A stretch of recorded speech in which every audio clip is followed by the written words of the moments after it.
Hello friends, welcome to Food Place. நம்ம இந்த வீடியோவில் டேஸ்டான சீஸ் வெஜ் பப்ஸ் எப்படி செய்கிறதுன்னு பார்க்கலாம் வாங்க.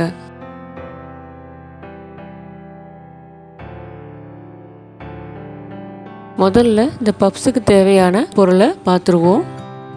குடமிளகாய் 1, சீஸ் கியூப்ஸ் 3, வெங்காயம் 1, ஸ்ப்ரிங் ஆனியன் அரை கப், கோஸ் அரை கப், துருவிய கேரட் அரை கப்.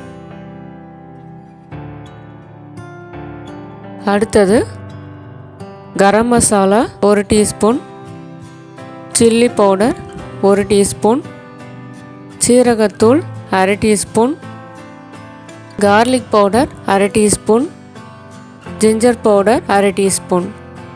அடுத்தது மைதா மாவில் தண்ணி சேர்த்து இந்த பதத்துக்கு மிக்ஸ் பண்ணி எடுத்துக்கோங்க. இந்த பப்ஸுக்கு தேவையான ஷீட்டை ரெடி பண்ணிடலாம். அதுக்கு 1 கப் மைதா மாவு, 1/4 டீஸ்பூன் உப்பு சேர்த்து பிசைஞ்சிட்டு அரை மணி நேரத்துக்கு ஒரு காட்டன் துணி போட்டு மூடி வச்சுருங்க. அரை மணி நேரத்துக்கு பிறகு இது போல் உருட்டிட்டு ஈவனாக கட் பண்ணி எடுத்துக்கலாம். இப்போ ஒரு சின்ன சைஸ் உருண்டை எடுத்து திரட்டி எடுத்துக்கலாம். நம்ம சமோசாவுக்கு திரட்டுற மாதிரி இது போல் தின்னாக திரட்டி எடுத்துக்கலாம்.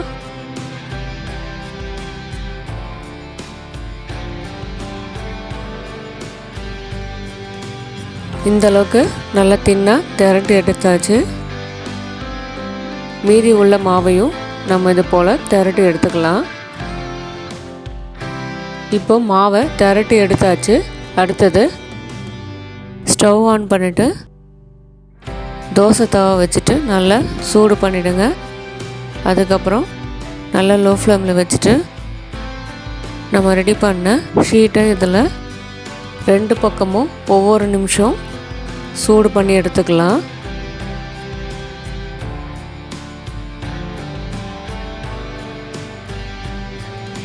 இந்த மாவில் இருக்கிற ஈரப்பதம் போகிறதுக்காக ட்ரை பண்ணி எடுத்துக்கோங்க. ஷீட்டை நம்ம ஈவனாக கட் பண்ணி எடுத்துக்கலாம். ஒரு ஸ்கேல் இல்லைன்னா இது போல் ஒரு மரக்கரண்டி வச்சு கட் பண்ணி எடுத்துக்கோங்க. எல்லா ஓரங்களையும் நல்லா ஈவனாக கட் பண்ணி எடுத்துடலாம். இது போல் கட் பண்ணி எடுத்துக்கோங்க. இப்போ நமக்கு பப்ஸ் ஷீட் ரெடி ஆகிடுச்சு. அடுத்தது இந்த பப்ஸுக்கு தேவையான ஸ்டஃபிங் ரெடி பண்ணிடலாம். ஸ்டவ் ஆன் பண்ணிவிட்டு ஒரு பேன் வச்சுக்கலாம். பேன் சூடான பிறகு 1 டீஸ்பூன் எண்ணெய் சேர்த்துக்குங்க. கட் பண்ண ஆனியன் சேர்த்துக்கலாம். ஆனியன் சேர்த்துட்டு வதக்கி விடுங்க.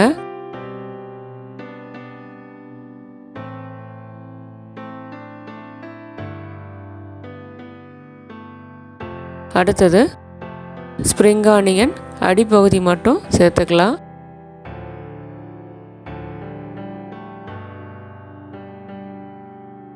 அடுத்தது கேரட் சேர்த்துக்கலாம். கோஸ் சேர்த்துக்கலாம். சேர்த்துட்டு வதக்கி விடுங்க. இந்த காய்கறியெல்லாம் ஒரு 2 நிமிஷம் வதக்கினா போதும்.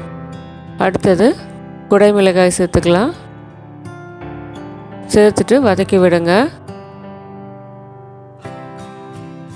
இந்த காய்கறியெல்லாம் நல்லா ஆறட்டும். இதை எடுத்து வச்சிடலாம். காய்கறியெல்லாம் நல்லா ஆறின பிறகு ஒரு மிக்சிங் பவுலில் இதை சேர்த்துக்கலாம். அடுத்தது இதுக்கு தேவையான மசாலா சேர்த்துக்கலாம். கரம் மசாலா, சில்லி பவுடர், சீரக powder, garlic powder, ginger powder. இதுக்கு தேவையான அளவு உப்பு சேர்த்துக்கலாம். அடுத்தது ஸ்ப்ரிங் ஆனியன் சேர்த்துக்கலாம். சேர்த்துட்டு நல்லா மிக்ஸ் பண்ணி விடுங்க. அடுத்தது சீஸ் க்யூபை இது போல் துருவி சேர்த்துக்கலாம்.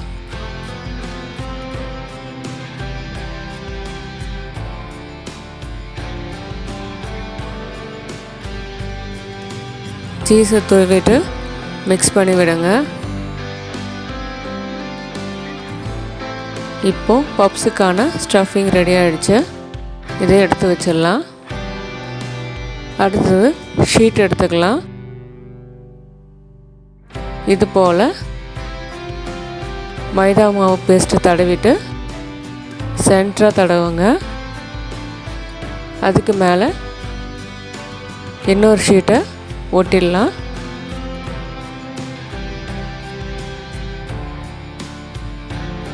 நம்ம ரெடி பண்ண ஸ்டஃபிங்கை வச்சுருங்க.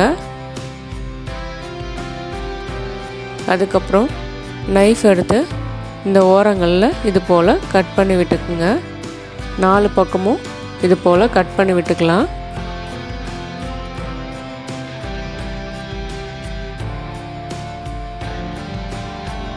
இப்போது கட் பண்ண பிறகு இந்த ஓரத்தில் மைதா மாவு பேஸ்ட்டு தடவிட்டு இது போல் ஒட்டிடலாம்.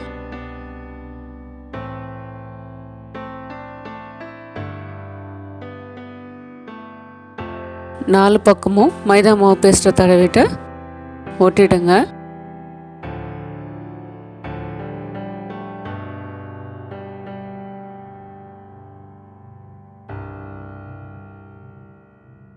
பப்ஸை இது போல் ரெடி பண்ணி எடுத்துக்கலாம். மீதி உள்ள மாவையும் நம்ம ஸ்டஃபிங் வச்சு ரெடி பண்ணி எடுத்துக்கலாம். அடுத்தது ஸ்டவ் ஆன் பண்ணிவிட்டு ஒரு கடாய் வச்சுக்கலாம். ஃப்ரை பண்ணுறதுக்கு தேவையான அளவு எண்ணெய் சேர்த்துக்கலாம்.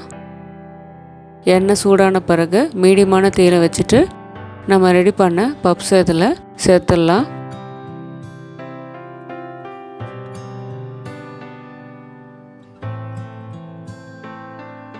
ஒரு பக்கம் நல்லா ஃப்ரை ஆன பிறகு இன்னொரு பக்கம் திருப்பி விடுங்க.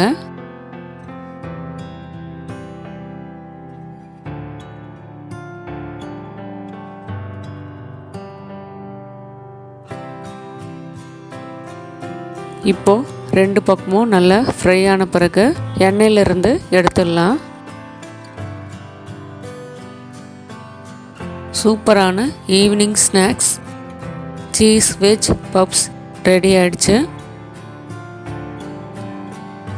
இதை நீங்கள் வீட்டில் ட்ரை பண்ணி பாருங்கள். இந்த வீடியோ உங்களுக்கு பிடிச்சிருந்தால் லைக் பண்ணுங்கள், ஷேர் பண்ணுங்கள், என்னோடய சேனலுக்கு சப்ஸ்கிரைப் பண்ணுங்கள், பக்கத்தில் இருக்க பெல் பட்டனையும் கிளிக் பண்ணுங்கள். மீண்டும் அடுத்த ஒரு ரெசிபியில் பார்க்கலாம். நன்றி.